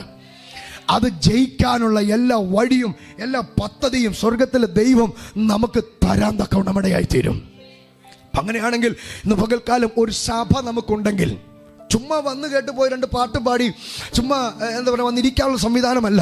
ഒരു സഭയെന്ന് പറഞ്ഞ് ഭയങ്കര ആത്മബന്ധമായിരിക്കണം. നിങ്ങളുടെ ഉള്ളിലൊരു ബോധ്യം ഉണ്ടാകണം, എനിക്കൊരു വിഷയമുണ്ടായാൽ എൻ്റെ സഭ എൻ്റെ കൂടെയുണ്ട്. നിങ്ങൾക്കൊരു വിഷയമുണ്ടായാൽ കർത്താവ് എൻ്റെ കൂടെയുണ്ട്. അതൊന്നാം സ്ഥാനം. രണ്ട്, ഞാൻ ആരാധിക്കുന്ന എൻ്റെ കൂട്ടായ്മ എൻ്റെ കൂടെയുണ്ട്. ഈ രണ്ട് കൂട്ടരും കൂടി ഒരുവിൽ അവരുടെ രണ്ടിൻ്റെയും മധ്യസ്ഥയുടെ നടുവിൽ നമ്മൾ നിൽക്കുമ്പോൾ എന്ത് പ്രശ്നമുണ്ടെങ്കിലും പ്രശ്നത്തിന് നമ്മളെ തോപ്പിക്കാൻ കഴിയില്ല. കാരണം നമ്മളെ താങ്ങുന്നത് ഈ രണ്ടു കൂട്ടരും കൂടിയാ. സ്തോത്രം.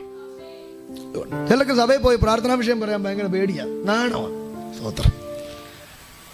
നമ്മുടെ സഭയോട് പറഞ്ഞില്ല പിന്നെ ആരോടാ പറയുന്നത്? നാട്ടുകാരുടെ മുഴുവൻ ചെന്ന് പറയും. അവിടെ ഇവിടെ അയലൊക്കത്ത് അപ്പുറം ഇപ്പുറം എല്ലാം ചെന്ന് പറയും, സഭയെ മാത്രം പറയത്തില്ല. എൻ്റെ പൊന്നെ, ലോകത്തിൽ ആരോട് പറഞ്ഞാൽ ഒരു ഗുണവുമില്ല. സഭയെ പറഞ്ഞാൽ, സഭ ആ വിഷയം ഏറ്റെടുത്താൽ അതൊരു വിടുതലാ. സഭ ആ വിഷയം ഏറ്റെടുത്താൽ അതൊരു മറുപടിയാ. സ്വർഗം അതിനകത്ത് പ്രവർത്തിക്കാതിരിക്കില്ല. ഞാനിവിടെ ശ്രദ്ധിക്കായിരുന്നു, ചാറ്റ് ബോക്സിലേക്കൊക്കെ നിങ്ങൾ പ്രാർത്ഥനാ വിഷയങ്ങൾ വിടുന്നത്. ഒരിക്കലും അത് നിരാശപ്പെടേണ്ട. സഭ ഒരു വിഷയം ഏറ്റെടുത്താൽ, ഒരു കുടുംബം പോലൊരു വിഷയം ഏറ്റെടുത്താൽ നിശ്ചയമായും അതിനകത്തൊരു സ്വർഗീയ മറുപടി ഉണ്ടാകും. അതിനകത്തൊരു പരിഹാരമുണ്ടാകും. അതിനകത്തൊരു ദൈവിക നടത്തിപ്പുണ്ടാകും. അതിനകത്തൊരു ദൈവ പദ്ധതി ഉണ്ടാകും. പറഞ്ഞു, ഇതാ ഞാൻ താങ്ങുന്ന എൻ്റെ ദാസൻ, ഞാനാണ് അവനെ താങ്ങി നിർത്തുന്നത്. ആണ്. നമ്മുടെ ഉള്ളിൽ ഇന്ന് പകൽ ആ ധൈര്യം ഉണ്ടാകണം. എന്നെ താങ്ങുന്നത് എൻ്റെ ദൈവമാണ്. ലോകത്തിൽ നമുക്കറിയാം, നമ്മൾ ചിലപ്പം കർത്താവിനെ സേവിക്കാൻ ഇറങ്ങുമ്പോൾ ഒക്കെ ഒത്തിരി ഒറ്റപ്പെട്ടു പോകും, ഒത്തിരി തള്ളപ്പെട്ടു പോകും. കൂടെ നിൽക്കാനൊന്നും ചിലപ്പോൾ ആരും കണ്ടെന്ന് വരത്തില്ല. അവിടെയും നമ്മുടെ ധൈര്യം, എന്നെ താങ്ങുന്ന ദൈവമുണ്ട്, എന്നെ നിലനിർത്തുന്ന ദൈവമുണ്ട്, എന്നെ സൂക്ഷിക്കുന്ന ദൈവമുണ്ട്, എന്നെ കരുതുന്ന ദൈവമുണ്ട്, എൻ്റെ ആവശ്യം അറിയുന്ന ദൈവമുണ്ട്, എന്നെ പരിപാലിക്കുന്ന ദൈവമുണ്ട്. ആ ദൈവമായി എന്നെ വിളിച്ചിരിക്കുന്നത് വരിക എന്ന് പറഞ്ഞവൻ ഈ ദൈവം ആണെങ്കിൽ ഇതാ ഞാൻ താങ്ങുന്ന എൻ്റെ ദാസൻ. അടുത്ത വാക്ക് വായിക്കാം, നമുക്ക് വാക്യത്തിലേക്ക് വരാം. എന്റെ ഉള്ളം പ്രസാദിക്കുന്ന എന്റെ വൃതൻ, ഞാൻ എന്റെ ആത്മാവിനെ അവന്റെ മേൽ വെച്ചിരിക്കുന്നു. ഇതാ ഞാൻ താങ്ങുന്ന എൻ്റെ ദാസൻ. ദാസൻ. അടുത്തത് എൻ്റെ ഉള്ളം പ്രസാദിക്കുന്ന എന്റെ വൃതൻ. എൻ്റെ ഉള്ളം പ്രസാദിക്കുന്ന. അപ്പം അതൊരു ഭയങ്കര ബന്ധമാണ്, ഈ ഉള്ളം പ്രസാദിക്കുക എന്ന് പറഞ്ഞത്, അല്ലേ? നമ്മളിപ്പോൾ ഈ ഉള്ളം കൊണ്ട് പ്രസാദം ഇല്ലെങ്കിലും പുറമെ കാണുമ്പോൾ പ്രൈസിലോടൊക്കെ പറയാം. പക്ഷെ ഉള്ളുകൊണ്ടുള്ള ബന്ധമാണ് എന്ത്? ഭയങ്കര ബന്ധം. ഇപ്പൊ നമ്മൾക്ക് ആ വാക്യത്തിൽ മനസ്സിലാക്കാൻ ദൈവത്തിന്റെ ഉള്ളിൽ കയറി പറ്റാൻ പറ്റണം. ഉള്ളം പ്രസാദിക്കുക എന്ന് പറഞ്ഞാൽ എന്താ? ഇപ്പൊ നമുക്ക് ഒരുപാട് ബന്ധങ്ങളുണ്ട്, പക്ഷെ നമ്മുടെ ഹൃദയത്തിനകത്ത് ചില വ്യക്തികൾക്ക് സ്ഥാനമില്ലേ? വഴിയെ പോകുമ്പോൾ ഹായ് അച്ഛാ പ്രൈസിലോട് എന്നൊക്കെ പറയുന്ന ഒത്തിരി പേരുണ്ട്. അപ്പോൾ തന്നെ നമ്മുടെ ഹൃദയത്തിനകത്തിരിക്കുന്ന ചില ആൾക്കാരില്ലേ എന്ന് പറഞ്ഞാൽ പറയുക, നിങ്ങൾക്ക് അവനെ ഇഷ്ടമാണോ എന്ന് എനിക്കറിയത്തില്ല. നാട്ടുകാർക്ക് ആർക്കും യേശുവിനെ ഇഷ്ടമല്ല. യേശു സ്വന്തത്തിലേക്ക് വന്ന് സ്വന്തക്കാർക്ക് ആർക്കും അവന് വേണ്ട. നിങ്ങൾക്ക് ആർക്കും വേണ്ടെങ്കിലും എനിക്കവനെ ഇഷ്ടമാണ്. എനിക്കവൻ ആരാ?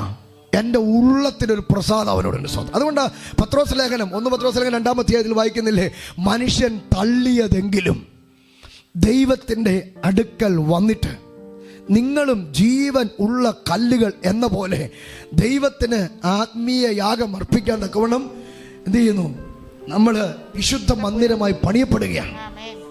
ഇപ്പം മനുഷ്യൻ തള്ളിയതാ, മനുഷ്യന് വേണ്ട. പക്ഷെ അവൻ്റെ അടുക്കൽ വരുന്നവനെ ദൈവപ്രസാദത്തിൻ്റെ കാരണമാക്കി മാറ്റും. അപ്പൊ ദൈവപ്രസാദം, ദൈവത്തിൻ്റെ ഉള്ളിൽ കയറി പറ്റാൻ ഒറ്റ വഴിയുള്ളൂ, യേശുവിൻ്റെ അടുക്ക വരണം. അതാണ് ആ വാക്ക്. പത്രോസ് പറയുന്ന വാക്ക് അങ്ങനെയാണ്. നിങ്ങളെ വാക്ക് എടുത്തെങ്കിലും ഒന്ന് വായിച്ചേ. ഞാൻ പറഞ്ഞത് അവന്റെ അടുക്കൽ വന്നിട്ട് നിങ്ങളുടെ അതിന് മുകളിലത്തെ വാക്യം കൂടി ചേർത്ത് വായിക്കും. മനുഷ്യൻ തള്ളിയെങ്കിലും ദൈവസന്നിധിയിൽ ശ്രേഷ്ഠവും മാന്യമായ ജീവനുള്ള കല്ലായ അവന്റെ അടുക്കൽ വന്നിട്ട്. മനുഷ്യൻ തള്ളിയതെങ്കിലും, അവിടെ മനുഷ്യൻ എന്ന് പറഞ്ഞത് ആരാ? യഹൂദന്മാരെയാണ് പ്രഥമ സ്ഥാനം കൊടുത്തിരിക്കുന്നത്. യഹൂദന്മാർ എന്ത് ചെയ്തില്ല? യേശുവിനെ അംഗീകരിച്ചില്ല. അപ്പൊ മനുഷ്യൻ തള്ളിയതെങ്കിലും, വാസ്തവത്തിൽ എല്ലാവർക്കും വേണ്ടവനാണ് ആര്? യേശു കർത്താവ്. പക്ഷേ തള്ളിക്കളഞ്ഞു. എന്നിട്ട് അടുത്ത ദൈവസന്നിധിയിൽ ശ്രേഷ്ഠവും മാന്യവുമായ മനുഷ്യന്റെ മുമ്പിൽ എന്തു വിലയുണ്ടെന്നല്ല, ദൈവത്തിന്റെ മുമ്പിൽ എന്തു വിലയുണ്ടെന്നുള്ളതാ പ്രധാനം. ഞാൻ പകൽക്കാലം എന്നെ കേൾക്കുന്ന ദൈവമക്കളോട് പറയാം, മനുഷ്യന്റെ മുമ്പിൽ വിലയുള്ള പലർക്കും ദൈവ മുമ്പിൽ ഒരു വിലയില്ല. നമ്മുടെ വില ദൈവ മുമ്പിലുള്ള യഥാർത്ഥ വിലയാണ്. ദൈവത്തിന്റെ മുമ്പിൽ നിനക്കൊരു വിലയുണ്ടെങ്കിൽ നിനക്ക് മാറ്റം വരാതിരിക്കില്ല, നിന്നെ ദൈവം ഉയർത്താതിരിക്കില്ല. അതാ ഞാൻ ആദ്യം പറഞ്ഞത്, ദാവീദ് ദൈവത്തിന്റെ മുമ്പിലുള്ള വില കളയാതെ സൂക്ഷിച്ചു. അതുകൊണ്ട് ദൈവം അവനെ ഒരു ദിവസം പുറത്തു കൊണ്ടുവന്നു. ഇന്ന് പകൽ ആ ദൂത് പിന്നെ കറങ്ങി വരികയാ. നീ ഇന്ന് പകൽ മനുഷ്യന്റെ മുമ്പിലെ വിലയല്ല നോക്കേണ്ടത്, ദൈവത്തിന്റെ മുമ്പിലുള്ള വില നോക്കുക. ചില ആൾക്കാർ മനുഷ്യന്റെ മുമ്പിൽ വില കിട്ടാൻ വേണ്ടി ദൈവബന്ധം കളയും. കുറെ കഴിയുമ്പോൾ മനുഷ്യനും കാണൂല, ദൈവം കാണൂല, ആകെപ്പാടെ കിടന്ന് കുഴയും. പക്ഷെ ഇന്ന് പക ഞാൻ നിങ്ങളോടൊരു മർമ്മം പറയാം, മനുഷ്യന്റെ മുമ്പിൽ വില കിട്ടിയില്ലെങ്കിലും, മനുഷ്യൻ തള്ളിക്കളഞ്ഞാലും, ബന്ധങ്ങളൊക്കെ മാറ്റി നിർത്തിയാലും, തമ്പുരാന്റെ മുമ്പിലുള്ള വില പോകാതെ നീ സൂക്ഷിച്ചാൽ, ഇന്നല്ലെങ്കിൽ നാളെ എൻ്റെ ദൈവം നീ സൂക്ഷിച്ച വിശുദ്ധിയുടെ വില എന്തെന്ന് സ്വർഗം വെളിപ്പെടുത്തും. സ്തോത്രം, ഹല്ലേലൂയ, സ്തോത്രം, സ്തോത്രം. അപ്പോ മനുഷ്യൻ തള്ളിയതെങ്കിലും ദൈവസന്നിധിയിൽ ശ്രേഷ്ഠവും മാന്യവുമായ ജീവനുള്ള കല്ലായ അവന്റെ അടുക്കൽ വന്നിട്ട്. അപ്പൊ യേശുവിനെ വിളിച്ചു അവിടെ പറയാ, ജീവനുള്ള കല്ലായ അവന്റെ അടുക്കൽ വന്നിട്ട് നിങ്ങളും ജീവനുള്ള കല്ലുകൾ. അപ്പൊ യേശുവിന്റെ അടുക്കൽ വരുന്ന കല്ലുകൾക്ക് എന്തുണ്ടാകും? ജീവനുണ്ടാകും. സാക്ഷാൽ ജീവനുള്ള കല്ലാരാ? യേശു തമ്പുരാനാ. യേശുവിന്റെ അടുക്കൽ വരുന്ന കല്ലുകൾക്ക് എന്തുണ്ടാകും? ജീവനുണ്ടാകും. അപ്പൊ അടുക്ക വരാത്ത കല്ലുകൾക്ക് എന്തില്ല? ജീവനില്ല. ജീവനുള്ള കല്ലുകൊണ്ട് എന്ത് പണിയുള്ളൂ? ആത്മീക ഗ്രഹം പണിയുള്ളൂ. ആത്മീയ ഗ്രഹം പണിയുള്ളൂ. ഇവിടെ ആത്മീക ഗ്രഹം എന്ന് പറയുന്നത് ദൈവത്തിന്റെ സഭയാ. ദൈവത്തിന്റെ സഭയാ. അപ്പൊ യേശുവിന്റെ അടുക്കൽ വന്ന് യേശുവിനെ അംഗീകരിച്ച് യേശുവിനോട് ചേർന്ന് ഇരിക്കാൻ തയ്യാറാകുന്നവൻ, അവനാ ജീവനുള്ള കല്ലും, അവനാ ദൈവത്തിന്റെ സഭയായി മാറുന്നത്. ഹല്ലേലൂയ സഹോദരൻ. അങ്ങനെ എന്ത് ചെയ്യുന്നു? മാറുന്നു. വായിച്ച പെട്ടെന്ന്. ജീവനുള്ള കല്ലുകൾ എന്ന പോലെ ആത്മീക ഗ്രഹമായി യേശുക്രിസ്തു മുഖാന്തരം ദൈവത്തിന് പ്രസാദമുള്ള ആത്മീയ യാഗം കഴിപ്പാൻ തക്ക. എനിക്ക് നിന്നങ്ങ് ഭയങ്കര 2:30 നിർത്താൻ തോന്നുന്നില്ല. ഞാൻ പറഞ്ഞു 1:30 നിർത്തണമെന്ന്. എന്തെല്ലാം സംഭവങ്ങളാ തെളിഞ്ഞു വരുന്നതെന്നറിയാമോ? എന്താണ് നോക്കി, ഓരോന്നോരോന്ന് നമുക്കൊന്ന് പെറുക്കി എടുക്കാതെ.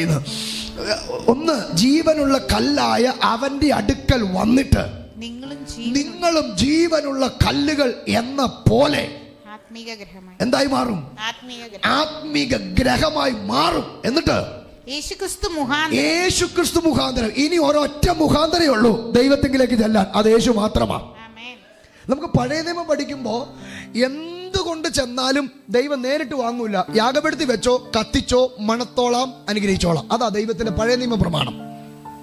അത് ക്രിസ്തുവിൽ കൂടിയുള്ള ഒരു അനുഗ്രഹത്തിന്റെ നിഴലാണ് പഴയ നിയമം, അല്ലേ? ദൈവം നേരിട്ട് കയ്യിൽ നിന്ന് ഒന്നും വാങ്ങിയിട്ടില്ല. പാപം ചെയ്ത അനന്തരം എന്താണ്? നേരിട്ട് വാങ്ങില്ല, യാഗപീഠത്തിൽ കൊണ്ട് വെക്കുക. എന്നിട്ട് എന്ത് ചെയ്യുക? അത് കത്തുമ്പോൾ അതിന്റെ സൗരഭ്യം മണത്ത് കൊണ്ടുവന്ന വ്യക്തിക്ക് യോഗ്യതയുണ്ടെങ്കിൽ, കൊണ്ടുവന്ന വസ്തുവും അത് വ്യവസ്ഥാപിതമാണെങ്കിൽ, അത് കത്തുമ്പോൾ ഒരു സൗരഭ്യം ഞാൻ മണത്തോളാം. അതുകൊണ്ടാണ് ഈ നോഹയുടെ യാഗത്തെക്കുറിച്ച് പറയുന്നത്, പെട്ടകത്തിൽ നിന്ന്, ന്യായവിധിയിൽ നിന്ന് വിടുവിച്ച നോഹ പെട്ടകത്തിൽ നിന്ന് ഇറങ്ങി വരികയാണ്. ഇറങ്ങി വരുമ്പോൾ ഈ ചുറ്റുവട്ടത്തേക്ക് നോക്കിയ സമയത്ത് സകലവിധമായിരിക്കുന്ന സംവിധാനം തകർന്നു കിടക്കുക, എല്ലാം വെള്ളം കൊണ്ട് നശിച്ചു. അങ്ങനെ സമയത്ത് അദ്ദേഹത്തിൻ്റെ ഉള്ളിൽ വന്നു, ഇത്ര വലിയ ന്യായവിധിയിൽ നിന്ന് എന്നെയും എൻ്റെ കുടുംബത്തെ രക്ഷിച്ച ദൈവത്തെ എങ്ങനെ സ്തുതിക്കാതിരിക്കും? എൻ്റെ പ്രിയപ്പെട്ടവരെ, ദൈവത്തിൻ്റെ അടുക്ക വരുമ്പോൾ നമ്മൾ ആരാധിക്കുന്നതിൻ്റെ കാരണം എന്നറിയാമോ? ഞാൻ ആദ്യം പറഞ്ഞ പോലെ ശമ്പളം കിട്ടുന്നത് കൊണ്ടല്ല, ജോലി കിട്ടുന്നത് കൊണ്ടല്ല. നിന്റെ സ്ഥിതി നീ അറിയണം. എന്ത്? നിന്റെ മഹാന്യായവിധിയെ വിടുവിച്ച് തിരുവെഴുത്തുകളെ തിരിച്ചറിയാൻ ബുദ്ധി തുറന്ന് സ്വർഗത്തിലെ ദൈവം നമ്മെ വിടുവിച്ച് പുറത്തു കൊണ്ടുവന്ന എങ്ങനെ ദൈവത്തെ സ്തുതിക്കാതിരിക്കും? എങ്ങനെ അവനെ ആരാധിക്കാതിരിക്കും? ഈ മകൾ പദ്ധതിക്കകത്ത് നമ്മളെ പങ്കാളിയാക്കിയവനെ എങ്ങനെ സ്തുതിക്കാതിരിക്കും? അല്ല, കാറും വീടും ലോറിയും കാശും ശമ്പളമൊക്കെ ആണെങ്കിൽ അത് നോക്കിയാൽ നമുക്ക് സ്തുതിക്കാൻ തോന്നുന്നില്ല. കാരണം നമ്മളെക്കാൾ കൂടുതൽ പുറത്തുള്ളവർക്കാണ്, അല്ലേ? നമ്മൾ 5 ലക്ഷം രൂപയുടെ കാറിൽ നടക്കുമ്പോൾ അവൻ 15 ലക്ഷത്തിലാണ് നടക്കുന്നത്. പിന്നെ എങ്ങനെ സ്തുതിക്കും അത് കണ്ട്? പക്ഷെ ഒരു കാര്യം പറയാ, കാറിന് വലിയ വലുപ്പമൊന്നും ഇല്ലെങ്കിലും നീ വിടുവിക്കപ്പെട്ടതൊരു വലിയ ന്യായവിധിയിൽ നിന്നാ. ഇന്ന് പകൽക്കാലം ഞാൻ പറയുന്ന ദൂത് എത്ര പേർക്ക് പിടികിട്ടു? അതോർത്താൽ സ്തുതിക്കാതിരിക്കാൻ പറ്റുമോ? അതോർത്താൽ സ്തോത്രം പറയാതിരിക്കാൻ പറ്റുമോ? ഇത്ര വലിയ ന്യായവിധിയിൽ നിന്ന് എന്നെയും എൻ്റെ കുടുംബത്തെയും രക്ഷിച്ച എൻ്റെ ദൈവത്തെ എങ്ങനെ സ്തുതിക്കാതിരിക്കും? ഹല്ലേലൂയ, സ്തോത്രം, ഹല്ലേലൂയ. നോഹ പെട്ടകത്തിൽ നിന്ന് ഇറങ്ങി വരുന്ന ശുദ്ധിയുള്ള മൃഗങ്ങളും ശുദ്ധിയുള്ള പർവ്വജാതികളെയും ചിലതിനെ എടുത്ത് യാഗപീഠത്തിലേക്ക് വെച്ച് അതിന് തീ കൊടുത്ത് അതിന് യാഗമാക്കി. അവിടെ എഴുതിയിരിക്കുന്ന പദം എങ്ങനെയാ? ആ യാഗത്തിന്റെ സൗരഭ്യം സ്വർഗത്തിൽ മണത്തപ്പോ ദൈവം തീരുമാനമെടുത്തു, ഇനി വെള്ളം കൊണ്ട് ഞാൻ ഭൂമിയെ നശിപ്പിക്കില്ല. ഇനി മനുഷ്യൻ ഉള്ള കാലത്തോളം വിതയും കൊയ്ത്തും നിന്നു പോകുകയില്ല. അപ്പൊ നോക്കിയേ, വ്യവസ്ഥ കൊണ്ട് ദൈവത്തെ ആരാധിച്ചപ്പോൾ, ദൈവത്തിന്റെ മാന്യതക്കൊത്തവണ്ണം അവസ്ഥ അറിഞ്ഞാരാധിച്ചപ്പോൾ സ്വർഗത്തിൽ തീരുമാനം വെളിപ്പെട്ടു. ഞാൻ ഇന്ന് പകൽ കലാത്മാവിൽ പറയാ, ആരാധന കാര്യസാധ്യത്തിലുള്ള ഉപാധിയല്ല. പക്ഷെ ഇന്ന് പകൽ എന്റെ ഉള്ളിൽ വന്നൊരാത്മനിയോടെ ദൂത് പറയാ, നീ സത്യത്തിലും ആത്മാവിലും വ്യവസ്ഥ പ്രകാരം ദൈവത്തെ ആരാധിച്ച സ്വർഗം നിനക്ക് വേണ്ടി തീരുമാനം വെളിപ്പെടുത്തു. നിന്റെ കുടുംബത്തിന് വേണ്ടി, നിന്റെ സഭയ്ക്ക് വേണ്ടി, നിന്റെ തലമുറയ്ക്ക് വേണ്ടി, നിന്റെ ശുശ്രൂഷയ്ക്ക് വേണ്ടി ദൈവം തന്റെ ചില തീരുമാനങ്ങൾ ദൈവ സ്വർഗത്തിലെടുക്കും.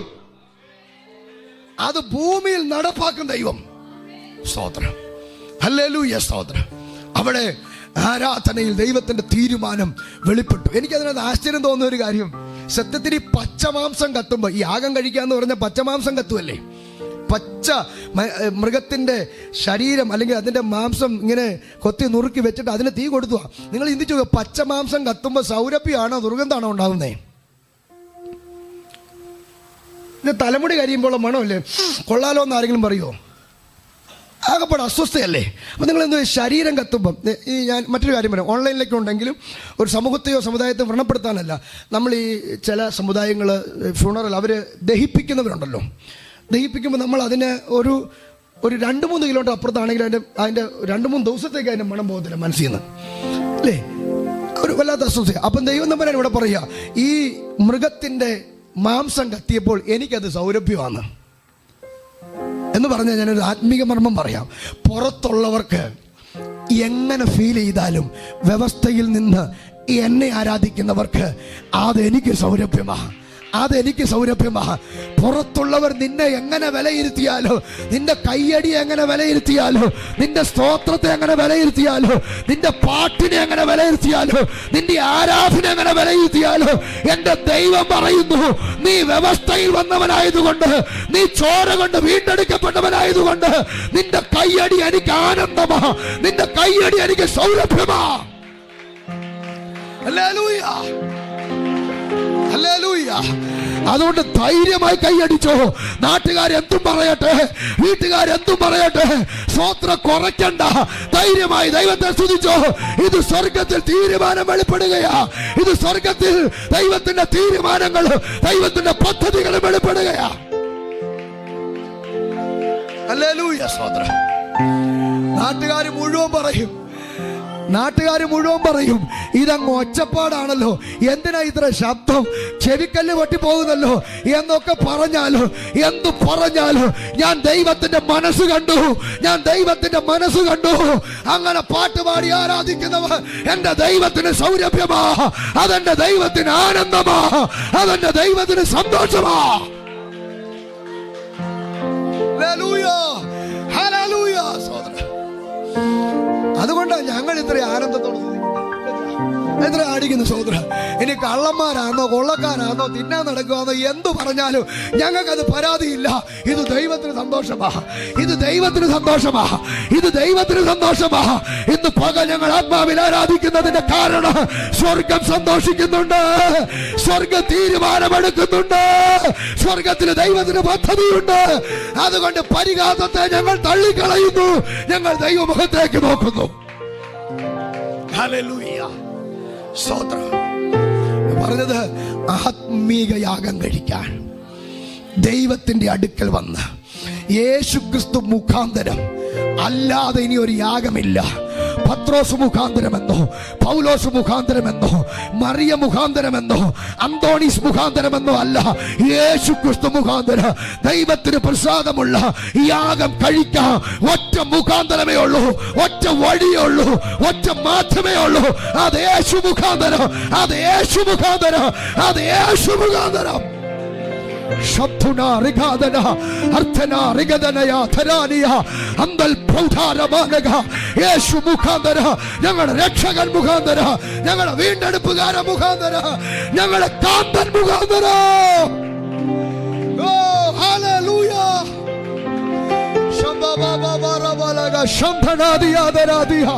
യേശു മുഖാന്തര പറഞ്ഞു ദൈവത്തെ സ്തുതിക്ക്, പറഞ്ഞു ദൈവത്തെ ആരാധിക്ക്. എന്നെ യേശു മുഖാന്തര, എന്നെ യേശു മുഖാന്തര, എന്നെ യേശു മുഖാന്തര. ഹല്ലേലൂയ, ആമേൻ, ഹല്ലേലൂയ.